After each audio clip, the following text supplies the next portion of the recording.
ഞാൻ പല രാജ്യങ്ങളെക്കുറിച്ച് പ്രാർത്ഥിച്ചിട്ടുണ്ട്. One thing, ഞാൻ ഈജിപ്തിനെ കുറിച്ച് ഒത്തിരി വർഷങ്ങൾ പ്രാർത്ഥിച്ചുകൊണ്ടിരുന്നതാണ്.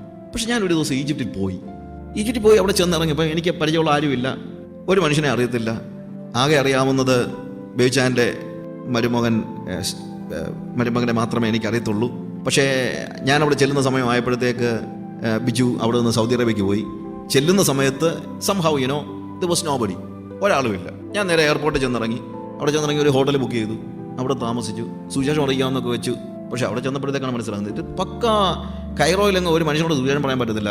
ഞാനവിടെ ദൈവം ഒത്തിരി എന്നെ സഹായിച്ചു എന്നുള്ളത് ശരിയാണ്, പക്ഷേ ഭീതിതമായ ഒരു സ്റ്റേജാണ്. ഞാൻ കുറച്ച് അറബിക് ന്യൂ ടെസ്റ്റമെൻറ്റും ബുക്കുകളും ട്രാക്സും എല്ലാമായിട്ട് ഇറങ്ങുകയാണ്. പക്ഷേ ഇത് പോലീസ് പിടിച്ചു കഴിഞ്ഞാൽ ഞാൻ നേരെ അകത്താണ്. അപ്പോൾ പിന്നെ എങ്ങനെയാണ് ചെയ്യുന്നത്? ഏതെങ്കിലും കടയിലൊക്കെ ചെന്നിട്ട് അവിടെ ചെന്ന് പരിചയമൊക്കെ ചിരിച്ചൊക്കെ കാണിച്ച് ഒരു ട്രാക്ടോ എന്തെങ്കിലും കൊടുക്കാൻ പറ്റിയാൽ കൊടുക്കും. വണ്ടിയിലൊക്കെ കയറി കഴിഞ്ഞാൽ ഈ വണ്ടിയുടെയൊക്കെ പോക്കറ്റിലൊക്കെ അവിടെ ഇവിടെയൊക്കെ ട്രാക്ടറുകളൊക്കെ ഇടും. എങ്ങനെ ഒരു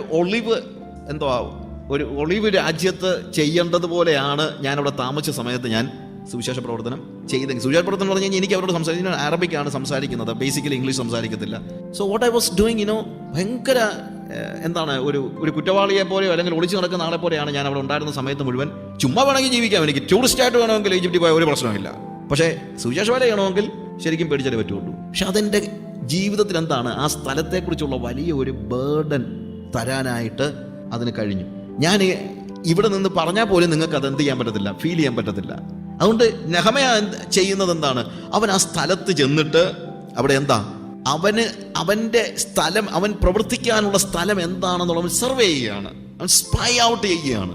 അല്ലേ, കനാൻ ദേശത്ത് താമസിക്കാൻ അവർ പോകുന്നതിന് മുമ്പ് മോശ എന്ത് ചെയ്യുന്നു, അവരെ സ്പൈ ചെയ്യാനായിട്ട്, ഒറ്റ നോക്കാനായിട്ട് ആളുകൾ നിങ്ങൾ പോയി നോക്ക്, get in touch with dum. ഞാൻ ആഫ്രിക്കയുടെ മറ്റ് കൺട്രീസിൽ പോയിട്ടുണ്ട്.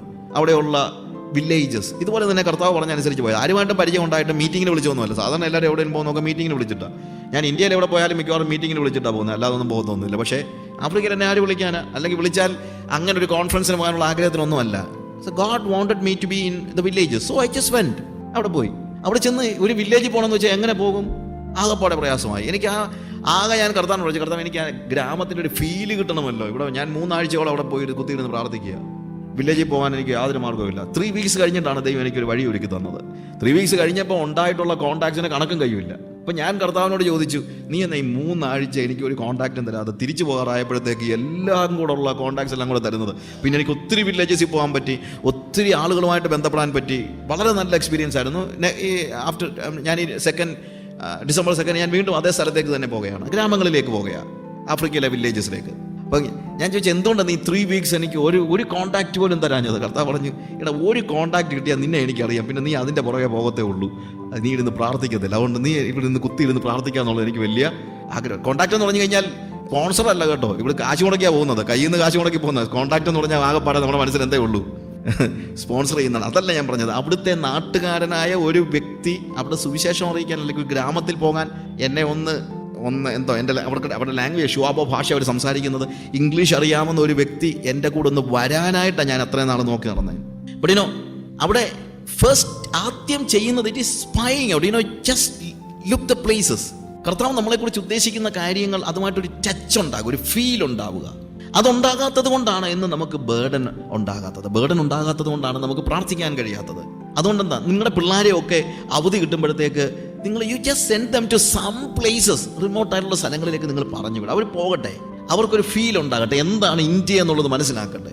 ഇങ്ങനെ ബ്രോയിലർ ചിക്കനെ വളർത്തുന്നത് പോലെ വീട്ടിലിട്ട് വളർത്താതെ പിള്ളേരെ ഒന്ന് പറഞ്ഞു വിടും. നിങ്ങൾ അവർ പോട്ടെ, അവർ പോയി എവിടെയെങ്കിലുമൊക്കെ ചെന്ന് എന്തെങ്കിലുമൊക്കെ കണ്ട് അവർക്ക് ഇന്ത്യയെക്കുറിച്ചൊരു ഫീലിംഗ് ഉണ്ടാകട്ടെ. നെഹമയ കൊട്ടാരത്തിൽ മാത്രം താമസിച്ചവനാണെങ്കിൽ അവൻ എന്ത് ചെയ്തു, ചെന്ന ഉടനെ തന്നെ ചെയ്യുന്നത്, ഇവിടെ നല്ല ഹോട്ടൽ കിട്ടുന്ന തിരക്കല്ലായിരുന്നു.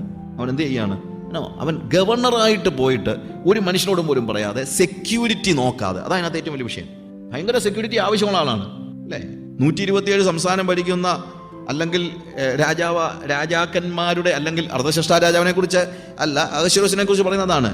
127 സ്റ്റേറ്റ്സ് സ്റ്റേറ്റ്സ് എന്ന് പറഞ്ഞു കഴിഞ്ഞാൽ സംസ്ഥാനങ്ങളല്ല, എന്താണ്, രാജ്യങ്ങളുടെ അധിപനായിരുന്ന അതുപോലെ ഒരു രാജാവാണ് ആര്, അർദ്ധശ്രേഷ്ഠാവ്. ആ രാജാവിൻ്റെ ഉപദേഷ്ടാവ് എത്ര സെക്യൂരിറ്റി വേണ്ട ആളാണ്. പക്ഷെ ഒരു മനുഷ്യന് പോലും പറയാതെ, സെക്യൂരിറ്റി നോക്കാതെ, ജീവനിൽ കൊതിയില്ലാതെ അവൻ എന്ത് ചെയ്യാണ്, സ്പൈ ഔട്ട് ചെയ്യാൻ പോകുകയാണ്. അങ്ങനെ ജീവനിൽ പേടിയുള്ള ഒരുത്തനെ ഒന്നും ചെയ്യാൻ കഴിയത്തില്ല. മരണത്തെ പേടിക്കാത്തവൻ ഒന്നിനെയും പേടിക്കത്തില്ല. മരണത്തെ പേടിക്കുന്നവൻ നിഴലിനെ പോലും പേടിക്കും. അതൊരു ഫാക്റ്റാ.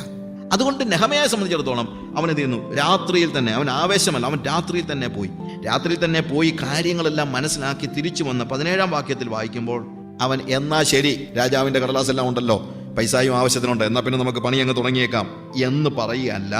അവൻ എന്ത് ചെയ്തു? അനന്തരം ഞാൻ അവരോട്, യെരൂശലേം ശൂന്യമായും അതിൻ്റെ വാതിലുകൾ തീവെന്തു വെന്തും കിടക്കുന്നതായി നാം അകപ്പെട്ടിരിക്കുന്ന ഈ അനർത്ഥം നിങ്ങൾ കാണുന്നുവല്ലോ, വരുവിൻ, നാം ഇനിയും നിന്നാപാത്രമായിരിക്കാതെ വണ്ണം യെരൂശലേമിൻ്റെ മതിൽ പണിയുക എന്ന് പറഞ്ഞു. അവൻ സ്പൈ ഔട്ട് ചെയ്യാൻ പോയപ്പോൾ അവൻ രാജാക്കന്മാരോട് അല്ലെങ്കിൽ പ്രഭുക്കന്മാരോട് പറഞ്ഞില്ല, പ്രവാചകന്മാരോട് പറഞ്ഞില്ല, പ്രമാണിമാരോട് പറഞ്ഞില്ല, ആരുമായിട്ട് ഒരു കോണ്ടാക്റ്റും ഇല്ലാതെ അവൻ പോകുന്നത്. പക്ഷേ പ്രവർത്തനം അത്യന്താപേക്ഷിതമാണെന്നും ദൈവം അവനെ അയച്ചത് ഇതേ സ്ഥലമാണെന്നും അവൻ്റെ ദർശനം ഈ സ്ഥലത്തെക്കുറിച്ചാണെന്നും നിയോഗം ഈ സ്ഥലത്തെക്കുറിച്ചാണെന്നും തിരിച്ചറിഞ്ഞു കഴിഞ്ഞപ്പോൾ പെട്ടെന്ന് തിരിച്ചു വന്നിട്ട് അവൻ പ്രമാണിമാരെ വിളിച്ചു, അവൻ പ്രഭുക്കന്മാരെ വിളിച്ചു, അവൻ സഹോദരന്മാരെ വിളിച്ചു, എല്ലാവരെയും വിളിച്ചിട്ട് പറഞ്ഞു, നോക്ക്, ഇതാണല്ലോ നമ്മുടെ അവസ്ഥ. അതുകൊണ്ട് നമുക്ക് എന്ത് ചെയ്യണം? നാം ഇനിയും നിന്നാപാത്രമായിരിക്കാതെ വണ്ണം യെരൂശലേമിൻ്റെ മതിൽ പണിയുക, വരുവിൻ, നാം പണിയുക. ദർശനം ഒരാളുടേതായിരിക്കും, പക്ഷെ പണിയേണ്ടത് എല്ലാവരും കൂടാ. എനിക്ക് ദർശനമുണ്ട്, ഞാൻ പണിതോളാമെന്ന് പറയുന്നതിനകത്ത് യാതൊരു അർത്ഥവും. ദൈവം എപ്പോഴും എന്ത് ചെയ്യുന്നു? കൂട്ടായി ഒരു കാര്യം ചെയ്യാനാ ദൈവം നമ്മളിൽ നിന്ന് പ്രതീക്ഷിക്കുന്നത്, തനിയെ ചെയ്യാനല്ല. ദൈവം ദർശനം കൊടുക്കുന്നത് ഏത് കാലയളവിലും ദൈവം ദർശനം കൊടുക്കുന്നത് 1-2 ആളുകൾക്കൊക്കെ ആയിരിക്കും. പക്ഷേ അവരുടെ കൂടെ പ്രവർത്തിക്കാനായിട്ടുള്ള ആളുകളെയും ദൈവം കൊടുക്കുന്നുണ്ട് എന്ന് തന്നെയല്ല. എന്താ അവിടെ നമ്മൾ കാണുന്നത്? അവൻ വന്നിട്ട് പറയാണ്, നാം പണിയുക, നാം നിന്നാപാത്രമായിരിക്കാനായിട്ട് നമ്മൾ ഈ മതിൽ പണിയുക. അവനോട് പറഞ്ഞൊരു കാര്യമുണ്ട്, നമ്മുടെ സകല നിന്ദയുടെയും കാരണം.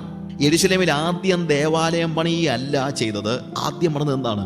മതിൽ പണിയാണ്. നമ്മളാണെങ്കിൽ ആദ്യം പള്ളി പണിതേനി, ആരാധന നടക്കട്ടെ ബ്രദറെ, പിന്നാട്ട് ബാക്കി കാര്യം എന്ന് പറയും, ഇല്ലേ? പക്ഷെ നെഹമ്യാ പറയുന്നത് ആരാധന രണ്ടാമത്തെ കാര്യം, ആദ്യം ലോകത്തെ പുറത്തിറക്കണം, അത് കഴിഞ്ഞ് മതി ആരാധന എന്നാണ് നെഹമ്യാ പറയുന്നത്. ഇന്ന് നമ്മുടെയൊക്കെ ഒരു ധാരണയുണ്ട്, നമ്മൾ എന്ത് തോന്നിയാസം കാണിച്ചാലും വന്നിരുന്ന് ആരാധിച്ചാൽ മതിയെന്ന്. അത് തെറ്റായ ഒരു ധാരണയാണ്. That is wrong. ദൈവം എപ്പോഴും നോക്കുന്നതാണ്, ഞാൻ ആദ്യത്തെ ദിവസം തന്നെ പറഞ്ഞല്ലോ, it is not just worship. Worship is wonderful. ആരാധന മഹനീയമായ കാര്യമാണ്. പക്ഷേ ആരാധനയ്ക്ക് മുമ്പ്, ദേവാലയം പണിക്ക് മുമ്പ് പണിത് എന്താ മതിൽ പണിതെന്നുള്ളതാണ്. ഇന്ന് സഭ നിന്നാപാത്രമായിരിക്കുന്നത് ആരാധനയില്ലാഞ്ഞിട്ടല്ല. പെന്തിക്കോസ്കാരൊക്കെ ഇപ്പം ബ്രദർകാരെ പോലെ അവരൊന്നും ആരാധിക്കുന്നില്ല. അതുകൊണ്ടല്ല നമ്മുടെ നാണം കേടെന്ന് നമ്മൾ മനസ്സിലാക്കണം. നമ്മുടെ നാണം കേട് ലോകത്തിന്റെ ഏത് തോന്നിയാസങ്ങളും ഇവിടെ നടക്കുമെന്നുള്ളതാ. അതാ നമ്മുടെ നാണം കേട്. അതുകൊണ്ട് ആദ്യം പണിയേണ്ടത് സഭയിൽ നിന്ന് ലോകത്തെ പുറത്തിറക്കി നിർത്തത്തക്ക വണ്ണമുള്ള ഒരു വലിയ മതിൽ നമ്മൾ പണിതേ പറ്റൂ. ഹല്ലേലൂയ. അതുകൊണ്ട് നെഹമ്യാ പറയണം, നാം ഇനി നിന്നാപാത്രമായി ആകാതെ ഇരിക്കേണ്ടതിന് നാം എഴുന്നേറ്റ് മതിൽ പണിയുക. 18-ാം വാക്യത്തിൽ നെഹമ്യാ സാക്ഷ്യം പറയുകയാണ്, എൻ്റെ ദൈവത്തിൻ്റെ കൈ എനിക്ക് അനുകൂലമായിരുന്നതും രാജാവിനോട് കൽപ്പിച്ച വാക്കുകളും ഞാൻ അവരോട് അറിയിച്ചപ്പോൾ അവർ നാം എഴുന്നേറ്റ് പണിയുക എന്ന് പറഞ്ഞു. അങ്ങനെ അവർ നല്ല പ്രവൃത്തിക്കായി അന്യോന്യം ധൈര്യപ്പെടുത്തി. അവൻ്റെ സാക്ഷ്യം എപ്പോഴും അവൻ രാജാവിൻ്റെ അടുത്ത് പറയുന്നതും സ്വന്തം സഹോദരങ്ങളുടെ അടുത്ത് എന്ന് പറയുന്നതും, ഇവൻ ഈ സഹോദരങ്ങളുടെ അടുത്ത് പോലും ചെന്ന് ഈ വലിയ മഹത്വം വിളമ്പിയില്ലെന്ന് ഞാൻ ആലോചിക്കും. നമ്മളൊക്കെ ആണെങ്കിൽ ചെന്ന് പറയുന്ന എല്ലാ കാര്യവും അതാണ്, അല്ലേ? നമ്മുടെയൊക്കെ ഒരു വലിയ പ്രശ്നം, ഈവൻ മലയാളി മിഷണറി ലീഡേഴ്സ് ഉണ്ടല്ലോ, മലയാളി മിഷണറീസ് വടക്കേ ഇന്ത്യ ചെന്ന് കഴിഞ്ഞാൽ വടക്കേ ഇന്ത്യയിലെ മിഷണറീസിനോട് പോലും ചെന്ന് ഇടപെടുന്നത്, അല്ലെങ്കിൽ അവിടെ ചെന്ന് കഴിഞ്ഞാൽ അവരുടെയൊക്കെ ഇടപാട്, ഞങ്ങൾ കേരളത്തിൻ്റെ എല്ലാ കഷ്ടതയും കേരളത്തിൻ്റെ എല്ലാം നന്മയെല്ലാം കളഞ്ഞിട്ട് വന്ന് കഷ്ടതയും പ്രയാസവും ഒക്കെ അനുഭവിക്കുകയാണെന്നൊക്കെയാണ്. We are always looking down towards them. That is the most ഏറ്റവും അബോമിനബിൾ ആയിട്ടുള്ള കാര്യമാണ് നമ്മൾ അവിടെ ചെന്ന് കഴിഞ്ഞിട്ട് അവരോട് ഈ പറയുന്ന വർത്തമാനം. അവർ നമ്മളെക്കാൾ ഒട്ടും കുറഞ്ഞവരൊന്നും അല്ല.